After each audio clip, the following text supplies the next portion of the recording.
boys and girls, and welcome to Kids Church this morning. Kids Church is going to be awesome, so I'm so glad that you're here. We're going to go right into worship, but before we do, we have to warm up. So you need everybody up on their feet because we are going to do something that is so hard to do. Are you good at balancing on one foot? Try it right now. Okay, try one foot. Okay, try the other. I'm definitely better on my right foot than my left foot.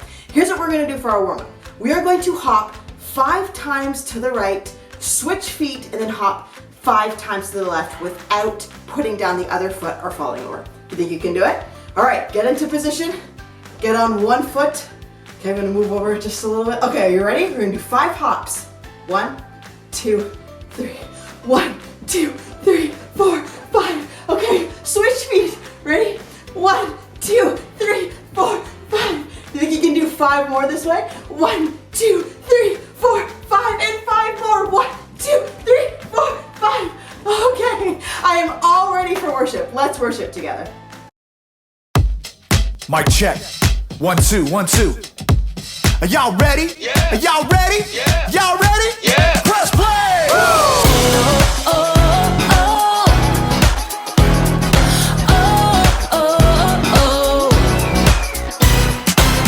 Jesus, we know we belong here because of your love for us that goes on and on forever.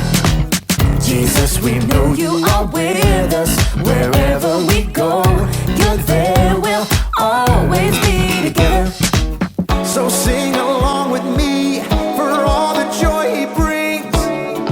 It's going down. Get in the mix. We're not stopping. Get in the The mix. party's hopping.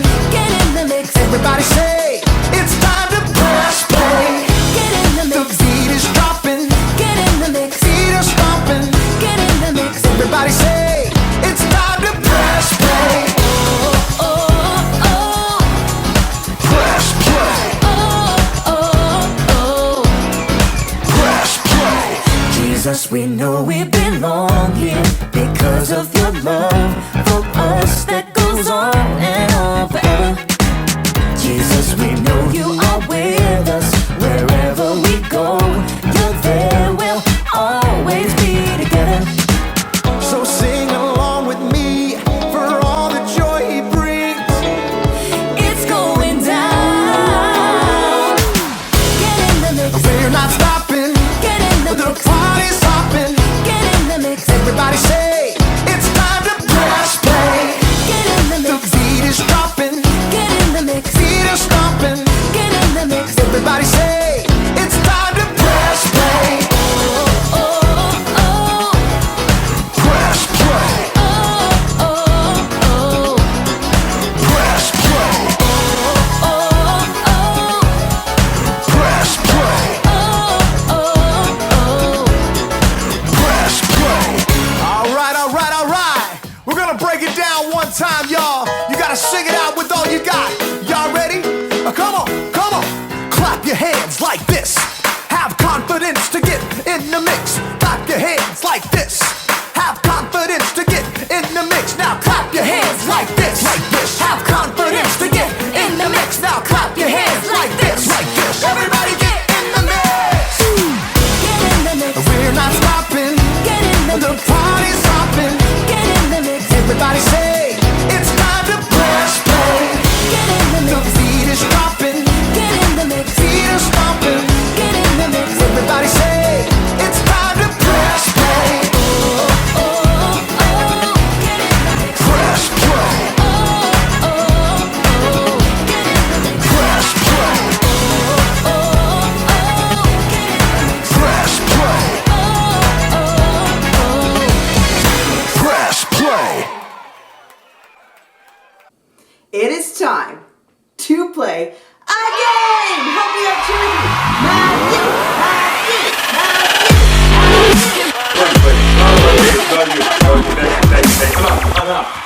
Ladies and gentlemen, welcome to the most insane race of your entire life. What you can see here is that I have a lovely tray with tinfoil on it. Here's how the game works. I'm going to put some lovely ingredients right up here at the top of the tray. Then I'm going to tilt the tray and we're gonna see which one gets down to the bottom first. We might have ingredients like maple syrup, or we might have ingredients like Heinz ketchup. Think you got what it takes? Let's find out. Ladies and gentlemen, welcome to round one. As you can see, we've got 4 different ingredients here on the tray: ketchup, mustard, relish, and mayonnaise. Which one do you think is gonna make it to the bottom of the tray first? The race begins in 3, 2, 1, and they're off! Moving at speed previously unknown to man, we have ketchup taking a quick lead. Mustard is in hot pursuit, followed closely behind by relish. As you can see, relish is taking an impressive strategy, moving its entire body while ketchup and mustard are being stretched like butter across too much bread over its plate. Mayonnaise is in dead last, and relish is going to pick up a decisive lead where ketchup was once in first place. It is now on even neck and neck with mustard. At any moment, it could be anyone's game, except for, as we've all figured out by this point, mayonnaise is in dead last. Okay, parents are thinking, where did we go wrong? What could we have done better to improve upon our mayonnaise? Mustard is now taking a slight lead over ketchup, but relish is still in first place with no chance of looking back. All relish has to do now is move on. This race is so total of incredible things I've ever seen in my entire life, and I have been around for a long time, ladies and gentlemen.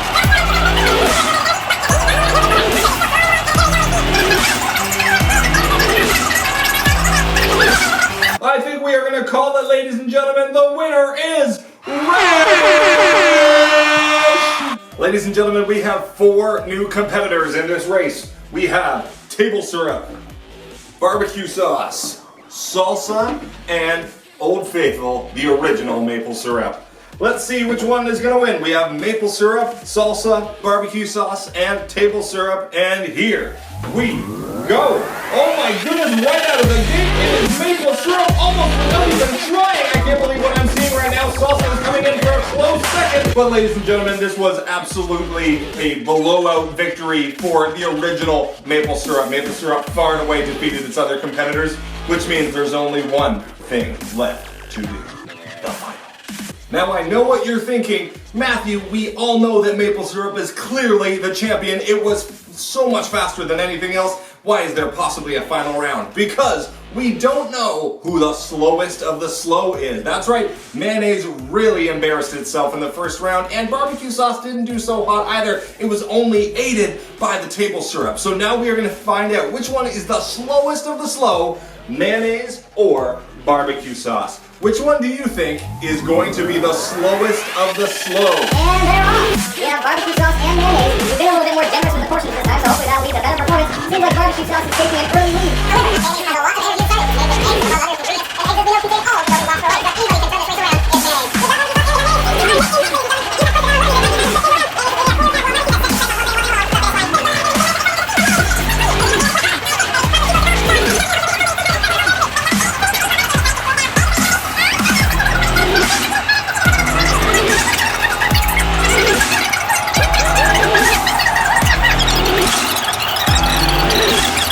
And at this point in the game, I think I'm gonna declare mayonnaise is the winner!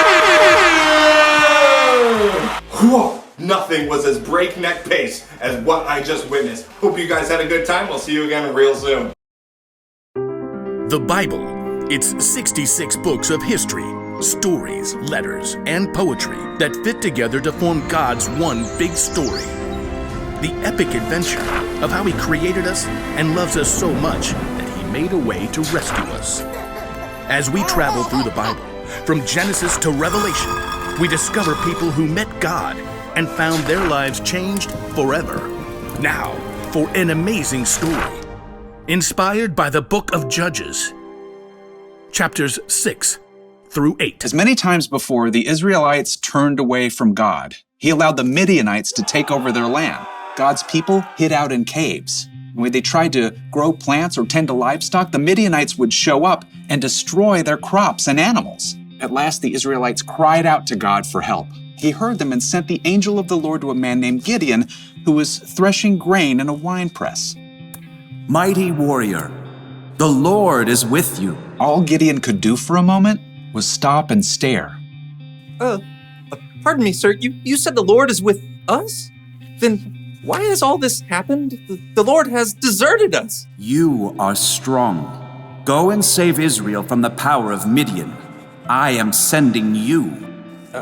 Pardon me, sir, but how can I possibly save Israel? My family is the weakest in the tribe, and I'm the least important member. I will be with you. Even with a direct message from the Lord, Gideon was still nervous about the whole thing. Give me a special sign. Then I'll know it's really you talking to me. So God gave Gideon a sign, sending fire to burn up meat and bread. God's spirit was with Gideon, and when the Midianites and the Amalekites gathered to attack, Gideon sounded a trumpet for the Israelites to follow him. But even as the army gathered, Gideon once again pleaded to God for another sign. God responded by letting dew fall on a fleece, and then on the next day, only on the ground surrounding it. Okay, I've got it. Thank you. At last, Gideon was convinced God wanted to use him. He camped with 32,000 men at the spring of Harod and prepared for battle. Here, God spoke again. I want to hand Midian over to you, but you have too many men. Too many? Israel might brag, my own strength has saved me. Announce to the army, those who tremble with fear can turn back. Gideon did just as the Lord instructed. There, Lord. 22,000 men have gone home. Only 10,000 left to fight. There are still too many men. Have you seen the Midianite army? Take the men down to the water. There I will reduce the number of them for you. Even though it must have worried Gideon to lose more of his army, he did just as the Lord said. Field trip to the lake, everyone! At the water's edge, the Lord said, Some men will drink the way dogs do. They will lap up the water with their tongues. Separate them from those who get down on their knees to drink. Gideon watched carefully. Most men got on their knees and drank directly from the water, but 300 men cupped the water in their hands and lifted them to their mouths to lap. So, God, I send those 300 men home and keep the other 9,700, right? With the help of the 300 men who lapped up the water, I will save you. Let all the other men go home. Okay. Yes. Gideon sent home every single person in the army except those 300 men. Get some sleep. Tomorrow we will figure out what's next. That night, the Lord spoke to Gideon once more. Get up. What? I'm awake. Gideon stumbled out of his tent. Below, the campfires and torches of the enemy armies covered the entire valley. So many. Like a swarm of locusts. Go down to the camp. Listen to what they are saying. After that, you will not be afraid to attack. Wondering if he might be dreaming, Gideon snuck down the mountain to hover in the shadows at the edge of the camp. He could hear voices from a nearby tent. I had a dream. A round loaf of barley bread came rolling into the camp. It hit the tent with great force and knocked it flat. Wow, but that can only be the sword of Gideon from Israel. God has given him the whole camp. Gideon listened in shock. Wow, God. Thank you. At once, Gideon scrambled back up the hill to the Israelite camp. Get up! Get up! The Lord has handed the Midianites over to you. Quickly, Gideon separated the 300 men into 3 groups and handed each one a trumpet and a clay jar with a torch inside. Watch me. Do what I do.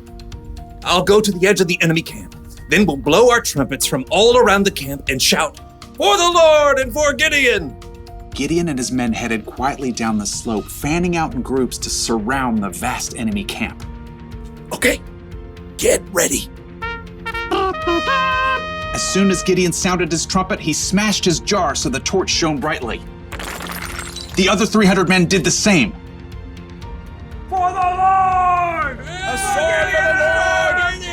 Gideon! The Israelites held their ground, but their enemies panicked, confused by the trumpets and bright lights that pierced the dark night. They're coming from everywhere! The enemy armies were so confused, they began to fight each other, and then they fled in fear.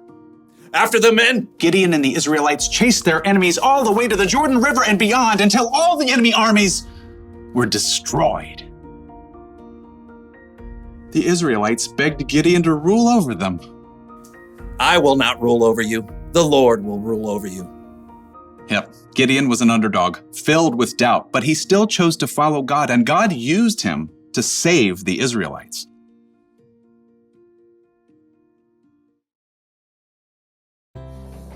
Hey everyone, I'm in my chair, got my suitcase over here. Hopefully I've got my suitcase. Last time Pastor Jenna gave me a satchel, and I'm still not entirely over that, if I'm being honest. But what we do here is I get to look at an object that's going to help us remember the bottom line for today. Today's bottom line is that God can use you no matter what. So let's take a look and see. It's heavy. It's a suitcase, which is good. It looks bigger. What do you think could be an object in here that can help us remember that God can use us no matter what? What? Pastor Jenna, there's a suitcase in here. And there's something in the suitcase. I thought the suitcase was the object for a second. Okay. Try that again. There's a suitcase. Inside the suitcase is an object. What do you think the object's going to be?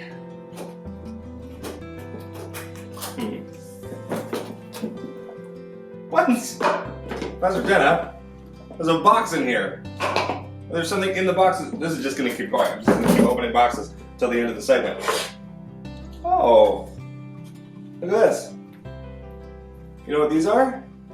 They're little golden books is what they're called. They're little and they're cardboard and they're little stories. We've got Mulan.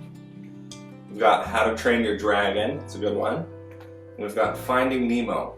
Each of these stories is about someone who had something hard, but they were able to do something amazing with it. Hiccup, the main character, he was kind of a wimpy kid. He was very, very scrawny. He couldn't do a whole lot, but he managed to change his entire village. Finding Nemo, he had a lucky fin. So he had one fin that didn't work as well as the others, but in the end, he was able to change so much, and he broke a bunch of his friends out of an aquarium. And then Mulan, she was a woman who wasn't allowed to be in the army, but she joined it, saved her father, and saved all of China. What's great about these stories is that God equips us to do great things just like these characters did. Maybe people will tell you that you're not able to do certain things, or maybe that you're not the right fit for certain positions or jobs, or maybe that you just don't have what it takes to get it done. But just like in today's story with Gideon, God gives us the things we need to get the job done. We may not have it all, but God gives us what we need. So I actually think this is pretty cool, although it took a lot of work to open up those suitcases. I'll see you again real soon, and we'll see what Pastor Jenna packs for me next time. Now it's time for... Reveal the question. Let's open our mail and see what question there is for us this morning. So here's what we're answering together. Can God use me? So this is an awesome question. So the really easy answer to this question is yes, God can use you. Just like in our Bible story, we learned about Gideon. And Gideon didn't think that he could be used by God either because he was really afraid and didn't think that he could do the job. But he decided to trust God anyways, and he led the Israelites to victory. What I love about God is he can use anybody that is willing. He can use kids, and he can use really, really old people. So you don't have to wait until you're much older. You don't have to wait till you're in high school or married for God to use you. God can use you right now. So all you have to do is listen to God and then trust what he's asked you to do. And God can and will use you. So I challenge you guys this week to listen and see if God's going to ask you to do something, and he will use you. And you can pray and say, God, please use me this week. Use me to tell somebody about you, or use me to be an example to someone who needs to hear it. Use me however you need this week. And God will, and God always hears our prayers. So yes, God can use you. Oh my goodness, Kid Church is over already? Yes. Well, hope you enjoyed it. See you next week. Bye. Bye guys.